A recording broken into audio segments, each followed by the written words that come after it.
Hello and welcome to a brand new podcast called Called Parent for Lux Kids parents and anybody else listening. I am, for this month, one of your hosts, Mark Lutz, lead pastor of Lux Digital Church. And with me today is my beautiful and amazing wife, Jenn. Hi, honey. Hi. This is great. We've never podcasted together before. This is a first, but you always make me do new things. Yeah, that is true. This is not a marriage podcast, but maybe sometimes it will turn into a bit of one because parenting and marriaging are so adjacent to one another. Like they're Intertwined. yeah, you can't really separate the two. You just got done saying that there are too many podcasts, that everybody feels like they need to have a podcast, and now here you are, Jennifer Lutz, I feel with like your a own hypocrite. podcast. I feel like a hypocrite. We've been talking about individual societies versus collective societies. America is such an individualized society, and now that the technology is there, we all feel the need to put our 2 cents out there. And Here we are. I do feel a little hypocritical in this, but I think the caveat here is that even in the book that we're going to introduce, it's not about our opinion. It's about what Jesus in Scripture is asking us to do as parents. So, we're unpacking our thoughts here, but really, at the end of the day, Yeah. it's not about our opinion. No. But you do have a podcast now. I do. So I am just to on make a it clear. podcast. Yeah, you have a podcast. If you're the first person on, you got to have it. We wanted you guys to get to know us a little bit better, especially if you are members of Lux Kids, your parents of Lux Kids. We wanted you guys to get to know us and our family a little bit better so you have some context. So this is not just going to be Jenn and I on every episode. It's going to alternate between Jenn and I and our other pastors and their wives on staff talking about their kids. All of us have very different, unique families. Some of us have sort of these like merged families, you have stepkids and things, and some of us don't have that. And it's a really, we have some of us have kids that have some disabilities and some of us don't. And so we're going to get the chance to have multiple different people be on the show having conversations. But why don't you tell them about our kids first? Like as of whatever today is, it's like June something 2025. Tell them, because our kids aren't here. Praise the Lord. They're with their grandma, which is why we're able to do this podcast peacefully. Yes, they could never be in this room for this amount of time and be silent. So no, they'd be asking for YouTube. We have an 8-year-old daughter, Brooklyn, named Brooklyn. Yeah. And we have a 5-year-old daughter named Aria. Yeah. Would you like to know more? Well, I think we should learn. I mean, I can talk about. Our oldest is like your very stereotypical firstborn in so many ways. She's brilliant and driven and independent when she's not dealing with some level of anxiety or fear over something that's going on. The world is kind of before her all the time, and she's the first one between her and her sister to sort of jump into it. And you see that in our firstborn. She has very much that sort of like matriarch feel and personality that you have, and that very convicted on right and wrong. Yes, that your mom has and your grandmother has. And so she runs that family line. Everything is like proper, and she's so much smarter and so much more accurate than I am. And so like there's that as well. Like her memory is just wild. Tell us about our youngest though, because that's a different dynamic. She is the Spitfire. She has a lot of personality. She's a deep feeling child, is what they call it in 2025. She feels things very much so. She does. And she is a very passionate and creative child. She is a people person. She loves people. She is so extroverted. Yeah, she's really never met a stranger, and people and other children in her class, they just flock to her, Yeah. which is interesting for me because I was not that way. Well, neither was I. Not until like later, I really figured myself out, but it was a lot later in life. Like at her age, I was a very nervous child. So it was nothing like, the outgoing nature. And she's just very gregarious. And, but we're entering in as parents into a new season in about 3 months where both of our kids are about to be in school all day for the first time, which is going to be a new season for us, but we're just getting out of that season of life of newborns, toddlers, kids in the house all day, every day. Jenn is getting back to work and going to work more in the fall. And so, if you are in that season, can we just be clear? We feel the pain and also the really cool parts of that season of having like the youngest, the little ones inside your house that can sometimes be so fun and so amazing and so frustrating at times as well. And so that's the season of life that we've been in now for 8 years. And it's the season of life that we're coming out of here in the fall into a new season where kids get on the bus every day and there's a little bit more freedom, a little bit more independence for them and for us. And so, yeah, if you're there, we're there with you. Yeah, I also feel like on a greater visionary scheme, we're moving from being managers and really day-to-day caregivers, and we're spending most of our time bonding and managing care, to we're entering a kind of teaching stage, Yeah. teaching our kids about life and yeah, just Kind a of like a different coach. We're yeah. like moving into like especially their oldest, into a bit of like a coaching stage. I've often heard that coaching is more in the teenage years Okay. because you still have a lot of Commandeering right now. yeah. Yeah. I mean, we're not Sweeping in just to we're not save their just lives. giving them like some loose ideas Yeah. here and seeing how that pans out. Like Yeah, that's true. we're really That is fair. we're going to be with them all the time still, and we're very it's still pretty one-on-one Yeah. still. But I see But glimpses of it because yeah. like we were just on vacation with the girls and my oldest, Brooklyn, did some rock climbing with me. And we went down to this waterfall and we hiked up part of this waterfall and then did a little bouldering. And it was the first time, like, I didn't have to do it for her, but I stood close by, was there to catch her, instructed her on, where to put her feet, her hands, helped her. That felt like the first glimpse of coaching which we could get into another time. I've a mentor talked about the stages of parenting and coaching and companion and cheerleader. And there's another one in there too. Like there's these different places, these different relationships that you occupy in your kid's life. But we're definitely somewhere between like constant, continual caregiver and beginning the early stages of like coaching relationships with Yep. our kids. So For sure. new stage. Yeah. So, the first 14 months of this podcast, we are going to be moving through a book. We thought it would be great to have a little bit of a guide. Once again, it won't be us, but every, 3 or 4 chapters or so, we'll be back on. Jenn, you want to tell us about the book that we're going to be discussing today and, over the next year or so? Sure. The book is called Parenting by Paul David Tripp, and it has in it 14 gospel principles that can radically change your family. And it comes with rave reviews. I have not read the whole thing yet, but I loved that the introduction really asks us to change our whole perspective on parenting and what it is. So hence the title, Parenting.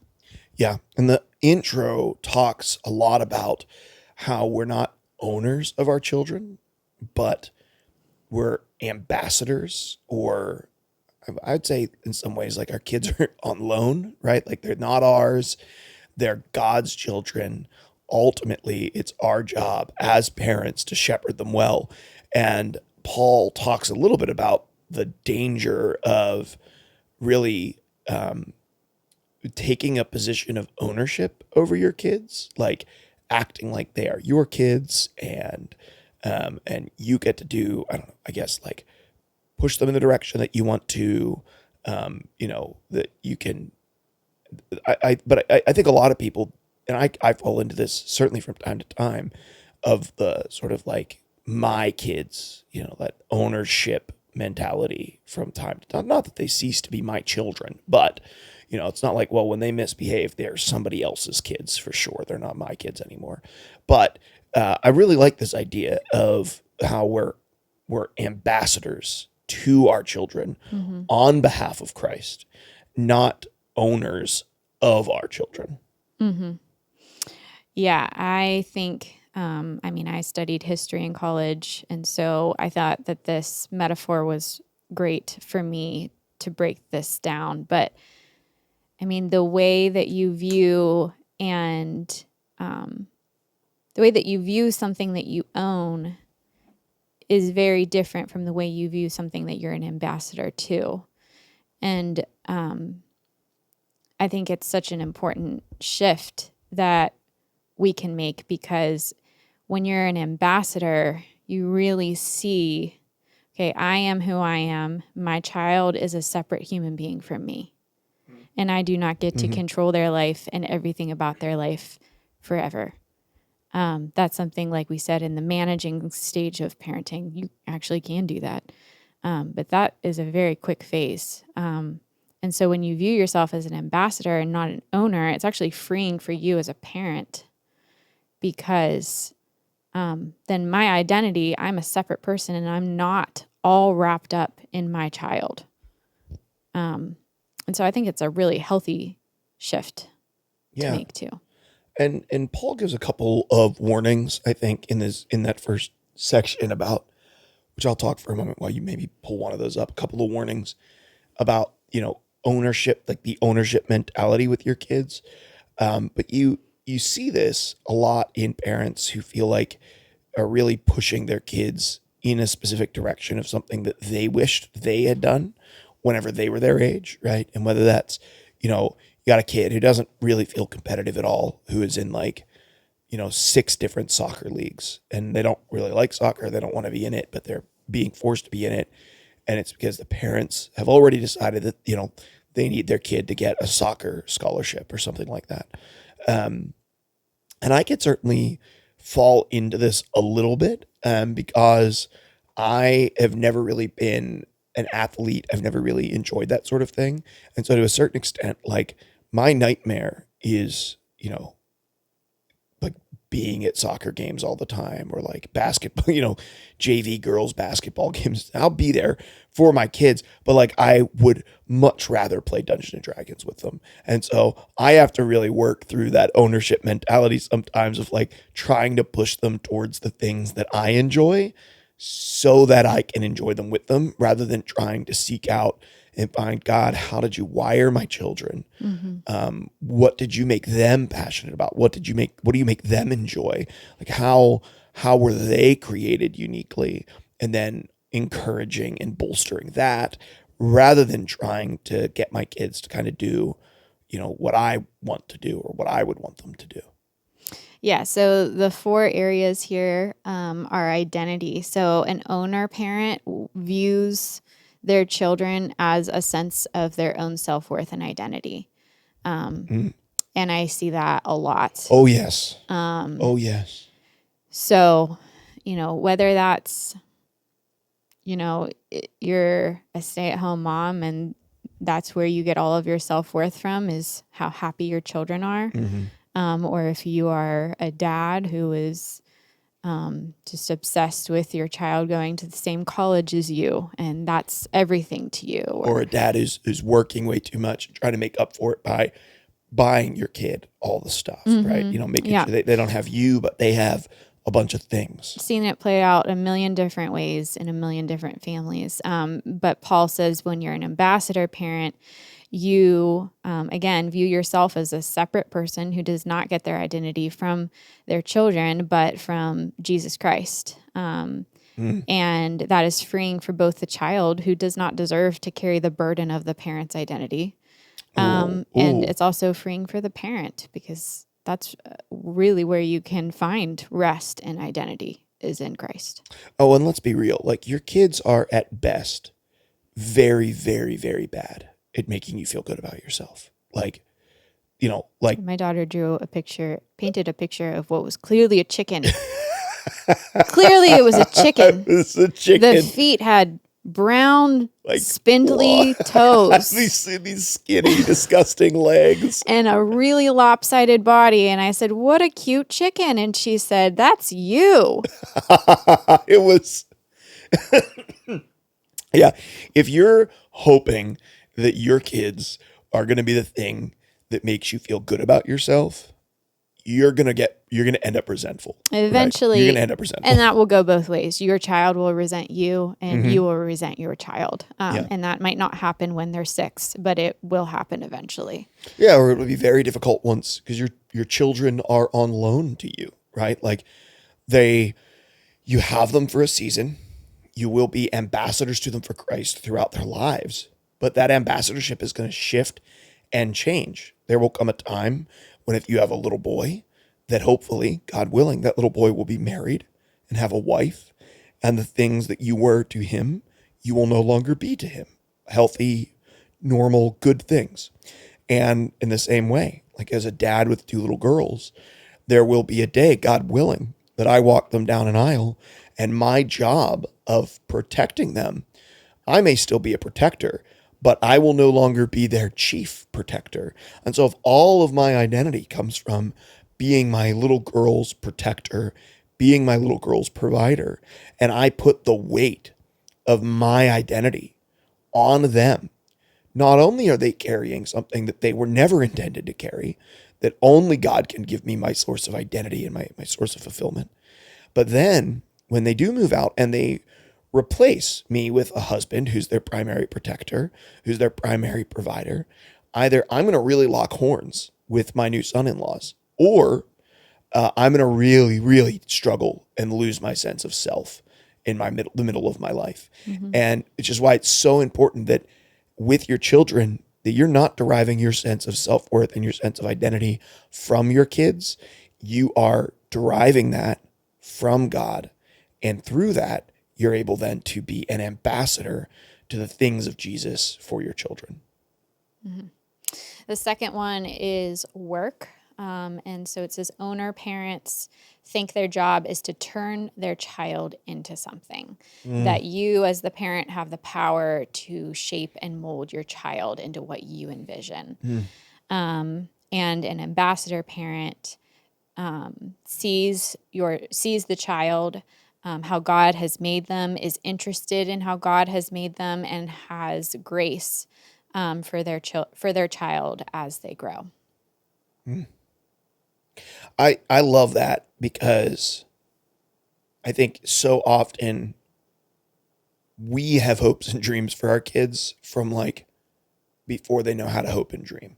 Like, I've had hopes and dreams for Brooklyn from infancy, right? Like, the first signs, the stereotypical, you're a parent who just thinks that your kid is the most beautiful, smartest, amazing thing in the world. Like, this is going to be a prodigy, and then you have hopes and dreams for your kid of what you want them to become and what you see that they're capable of.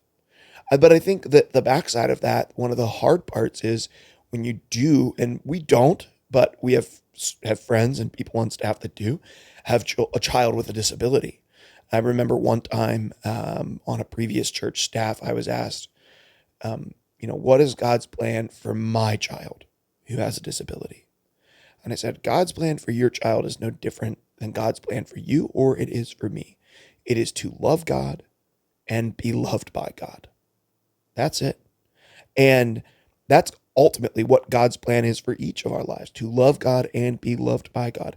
And there's no person who can not fulfill that calling, even though sometimes we have bigger dreams and visions for our kids. Have you dealt with this, though, too, with our girls, like seeing their potential and just trying to balance that between, like, pushing them and not trying to create them into something specific? Oh, absolutely. I think I have definitely I think this is more of a challenge with me with our oldest, who I'm most similar to, because Scarily similar to. I actually think I want to turn her into a mini version of myself, if I'm being honest. And I've kind of already laid that down with our youngest because she's so different than me. I've already come to terms with the fact that that's Yeah. not the case. And so I think that's a little easier with her. But our oldest, I think it's okay to have visions for your child, to push them where you think they might be gifted, or to give them ideas. I think where we err on the side of ownership versus ambassador is when we refuse to lay that down, when we refuse to give grace and allow our child to try something else, Yeah. when we refuse to see what God is doing in their lives, and we would rather push our own agenda in their lives. And that's where our sin as a parent enters the picture, when we refuse to change that, to change directions, or refuse to apologize in those scenarios. So yeah, I'm definitely guilty of that. I think back to my upbringing, and there are several things that my parents did that I think they just did really, really well. And I think one of those things was, like, early on, they recognized that I was probably not a straight A student. And they never really put the pressure on me to fit into that mold, right? I was a little too distracted. I was a little too odd. I really struggled with like letters and spelling. I had a little bit of what appeared to be dyslexia. Looking back as an adult now, people are like, "Oh, you definitely have ADHD." Maybe I did. But one of the things I was always, I did. One of the things I'm always been grateful for is that my parents didn't try to force me to go to college. They didn't try to force me into a straight A student, an honor roll student. They knew that wasn't me, but they were attentive to that because they actually applied, I think, more on my brother than on me, because my brother was naturally more book smart than me, naturally quicker to pick up academics than I was.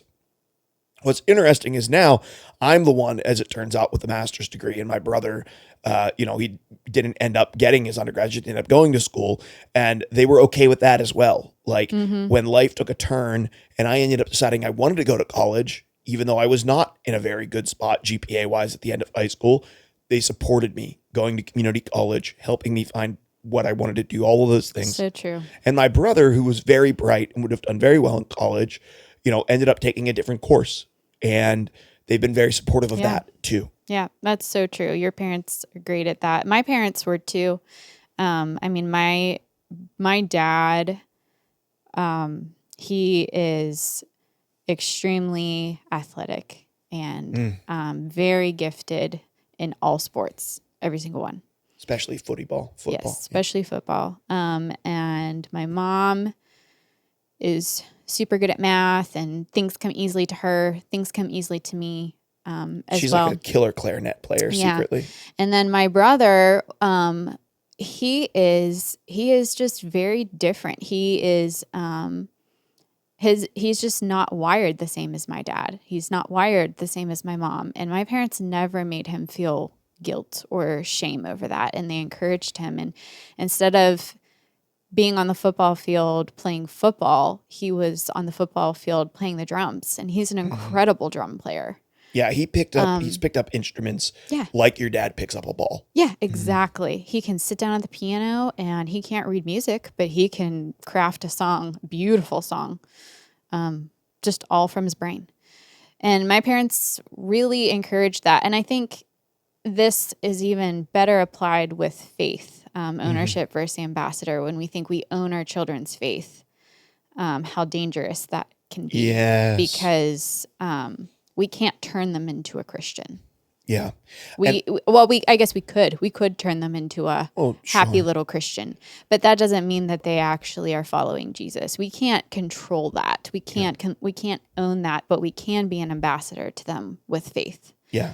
And I think that is such a huge perspective shift that parents who are following Jesus need to have. You and I have always had, and if this is you out there and you're listening to this and this is your story with your kid, this is no judgment, but we have always felt a little conflicted when friends of ours or people from our church, people that we know, would come and say, my son or daughter gave their life to Jesus this weekend, and their son or daughter's like 3.5 years old.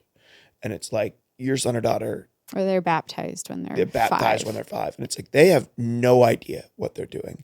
And I think there's some value in raising your children in the faith, obviously. I think there's value in raising your children in the church. I think you should be talking to your kids.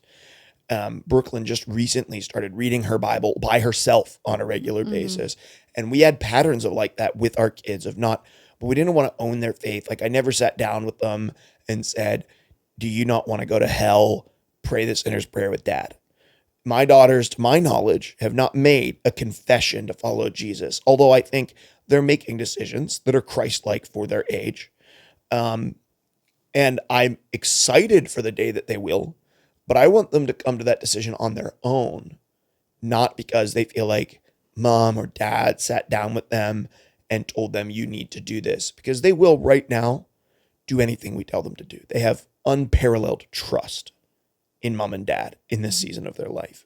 And I don't want to misuse that to try to own or take ownership over their faith, or heaven forbid, get some sort of chip on my shoulder over other parents to say, well, look, my kid accepted Jesus already. Like, I think that is really dangerous.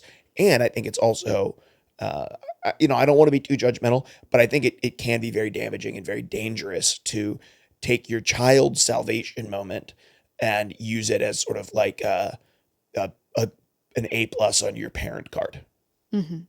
Absolutely. The third one actually I think is really tied into the second one, so we may not need to discuss this much, but it's success. How you decide if your child is a success or not. And the markers that you use to measure that success, all A+, as your parents laid down with you. No, I was all C's. So I could get, if I was like C's all around. Maybe you expect your child to become the homecoming queen, or like you were. Yeah. I was not the homecoming queen. No, what were you? Were you? I was valedictorian. I wasn't too nerdy for wasn't even on homecoming court. Oh, too nerdy for homecoming court. Yeah. Or maybe your kid doesn't turn out to be any of those things or what you envisioned, and you think that you were a failure. Whereas an ambassador views parenting not about achieving goals, but about being a tool in the hands of God who's able to produce good things in your children, is what it says right here. So I do think we touched on a lot of that mixed in with work. Can I just say, though, in this section, I'm so thankful for you. This podcast is so much easier because you're like prepared, and you're actually like, you have the book, and you're like, I just get on shows and ramble. I'm so thankful for you now. You have the gift of ramble, but I can't do that. So we have to do some prep. Well, I love this. Good. This is great. Okay. We always, this is a real rabbit trail, but we always joke that Mark is Frodo. He says, I will bring the ring to Mordor. I will bring the ring to Mordor. And Sam says, I will go. I will go with you, I guess. So here we are. Sam has packed the bag. Yeah. We're here. Frodo's ready to jump. So the last one is reputation. Parents who are owners unwittingly turn their children into trophies. And ambassadors have come to understand that parenting opens you up to be misunderstood, to be embarrassed, to show that we are all humans, and life is going to happen. We are going to make mistakes. Sometimes and your kid is going to like poop in the public hot tub. If your child you can't get away with that, makes a mistake, it is not a reflection on you as an entire human being that you are a failure. Yeah. I think of in this case, our very close friends. They have 2 adopted children. We love them very much. And we're on vacation with them. And their first child is sort of like just perfect. in so many ways. Like, he just does the right thing so frequently, and had, at least up to this point, right? They had run into very few problems. They adopted a second child, and I'll never forget, we're out getting ice cream on vacation with them, and we turn around, and their youngest child is licking a public ashtray. And The tall ashtrays. yeah, like up it, like the whole way up the exterior of this like tall pencil-shaped external ashtray at the ice cream place. And, you know, our friend screamed. She screamed, in fear because her daughter's licking an ashtray. And it was this really good reminder for me of like, it can be really easy when you feel like you get a couple things right, that you feel good about yourself as a parent. And sometimes it takes your kid licking an ashtray in public to remind you that life is messy. Parenting is messy. Parenting is messy. Kids are messy. They're not always going to make wise decisions. And like, I think it's important to think through, how are we going to structure our household so that our kids can make mistakes? And this is exceptionally important in Christian homes and pastoral homes, where your kids have to feel like they have the room and the freedom and the right to make bad choices if they wanted to. Mm-hmm. If your kids feel like they cannot make bad choices, it's not an option for them because they're, so-and-so's son or daughter. It is so detrimental. Like, you're not in that case choosing to live like Jesus. You don't have the option realistically in your household to not live like Jesus. Or if you do, you have to be very secretive about it. I think that's super destructive for kids. And I've seen that be very destructive for pastors' kids after pastors' kids after pastors' kids. It's something that we're trying to be very aware of, is like, our daughters, we hope they don't make mistakes, but we need them to also know that they have the freedom and the room to make a bad choice or make bad choices, and that we'll love them and that they can come to us. It was one of the things, once again, that my parents did very well growing up, was no matter what I did, I always knew I could come and talk to them. And I think the open line of communication, no matter how bad my decisions were an absolute saving grace in my teenage years. Yeah, I believe that. I also think an important part of this is the act of apologizing to your children when they deserve an apology, to own your mistakes as an adult in front of them. Maybe that's not apologizing to them directly, but it could be to your spouse or somebody else, but to witness you owning your mistakes and making them right, and also owning your mistakes with your children and making them right. I think that's a huge, it's a huge act that we need to practice, because it's not easy to do. It's not easy to humble yourself and apologize to your child. And as dads, like, don't get me wrong, I think it's very important for moms to do this. But in my experience, and maybe this is just because of my upbringing, but as dads, it's so important that we can apologize to our kids. It's so important, because I think men specifically have a much harder time admitting to being wrong. And we think we have some sort of ego or reputation or something on the line to be right, especially when it comes to our own children. It's so important that you as a dad, and I'm not great at this all the time, you as a dad can apologize and say, I overstepped. I shouldn't have said that. I shouldn't have done that. Right? I shouldn't have made that threat, whatever have you. And you back off, especially if you have a short fuse. If you have a short fuse, man, you better have a shorter line, a shorter fuse to apologizing. Be quick to apologize with your kids. Absolutely. Yeah. And make it right. Yeah. Well, we're about 35 minutes already into this podcast. Honey, how does it feel to be getting ready to wrap up your first ever podcast? Feels great. You feel like a podcaster? Yeah. You got the headset on, the microphone in your hand. We even have like the chairs set up. Okay. The last thing I wanted to do a little bit is at the very end. Did we even get to chapter 1? Or did we only get through the intro? That's fine. Go buy the book. It's fantastic. At the very end of chapter 1, it talks about don't be afraid to talk about God all the time. And I feel like this is maybe the one point in the book that we felt a little like hit and miss with. Like, just so far, this is just chapter 1. Yeah, so. Just in chapter 1. And I thought maybe it would be good to discuss that a little bit, because that is a pretty overwhelming demand from chapter 1 of like feeling like every disciplinary thing, every problem that you face, every compliment that you give, like you got to talk about God in everything. And although I don't disagree that God should be a major feature in your relationship with your kids, I do think that that can be overdone. Yeah. So chapter 1 is about the calling to be a parent and just kind of helping you shift out of the ownership mentality and to get into the understanding that parenting is actually an insane and impossible task if you think about it. Nobody really understands what they're getting into. No. Even if you've had 10 children, every parenting journey is different and it's overwhelming. And every child is different. And every child is different. And so we as parents must rely on God to help us be ambassadors to our children in this impossible task.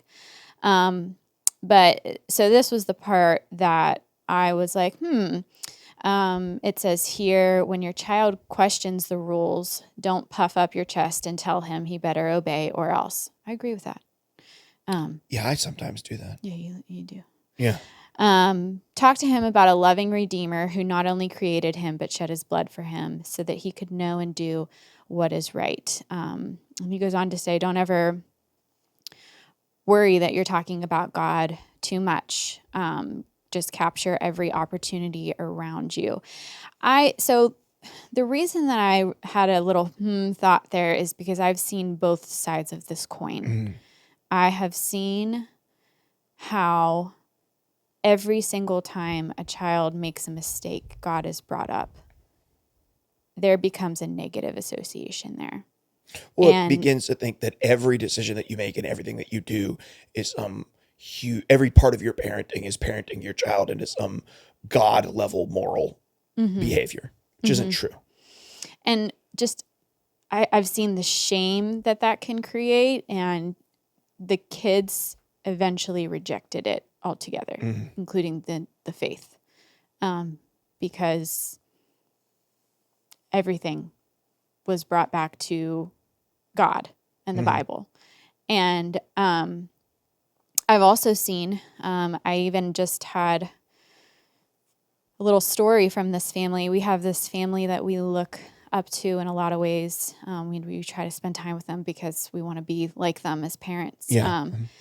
And they just brought another child into their home, and this child was coming from a bad situation. Real bad. And real bad. But she said to the wife in this couple that we know, she said to the wife, I miss my mama. And the wife said, well, honey, I can't fill that void for you. Only Jesus can fill that void for you. And I will do everything I can to take care of you. You can call me mama, but there is a void that only God can fill. And I thought, if you, in hearing that, you might not get the full context because you don't know her, but she's such an incredible person, and she does not make her faith something that she uses to shame others or manipulate people. So I can see in her life how bringing hard moments back to God has so much fruit, and it can be done well. Yeah. I just think telling people bring everything back to God can be a little tricky because that can be weaponized, whether you are doing it on purpose or not. Well, and you can make things seem sinful that are just your preferences. Like there's nothing sinful about our daughters interrupting us when you and I are having a conversation in the car. But socially, in the culture that we live in, that will be considered rude and they shouldn't do it. And so I discipline them for that. I don't tell them Jesus would be disappointed in you or Jesus doesn't want you to talk while mommy and daddy are talking, because that's just not true. God has nothing to do with that. Our job as parents is to raise our children in the faith. Absolutely, it is true. But our job as parents is also to raise our children to live in the culture and the world that we live in. And there are some truths about and cultural norms that our children need to know and understand that are biblical and revolve around Christian morality.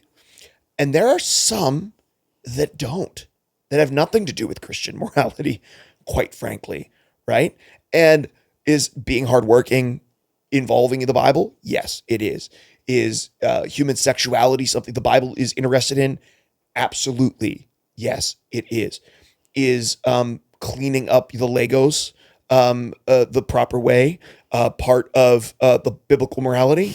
It is not. And you should not connect cleaning up the Legos the proper way to Jesus in most cases. And so I think it is a really good idea when you can point towards Jesus with your children. Absolutely. And we try to do that. I'm probably worse at that than you are. But your kids also experience Christ through the way that you live, through the way that you love your spouse, through the way that you respect them, through the way that you love them. They experience God through you when you are living like Jesus. And at times, you don't need to verbalize that. And there are disciplinary moments that just don't have anything to do with Christian morality. They just have to do with you're also raising a kid to live in the world and to be successful and to, have their head on their shoulders. And so, I think that it's a really good piece of advice. If there was one little caveat that I would add to it, like, don't moralize things that don't need to be moralized. Otherwise, you will theoretically begin manipulating your kids to behave certain ways according to quote unquote the Bible when it has nothing to do with the Bible. And later on, your child will have to untangle that. What the Bible actually says Yeah. versus what you have said. Yeah, absolutely. Yeah. Well, that was the prelogue and A little chapter bit of one. chapter 1. Yeah. Some of chapter 1, the very end of chapter 1. Thank you guys so much for listening. We wish you the best of luck this month with raising your own children. We hope that the materials from Lux Kids, if you get a box or if you're following along with Lux Kids, will help you in parenting and raising your children in the Lord and entering in to gospel-focused conversations with your own children this month. If there's any way that we can help you, or you'd like to engage with the show, or you'd like to engage with Lux Kids, don't ever hesitate to join us over on Discord, and or you can just reach out to us over email. My email's Mark, M-A-R-K @Lux, L-U-X, digitalchurch.com. Would love to connect with you over there if you have questions or thoughts about the show. Thank you so much for tuning in for this episode, and we'll catch you next month in episode 2 of Called to Parent.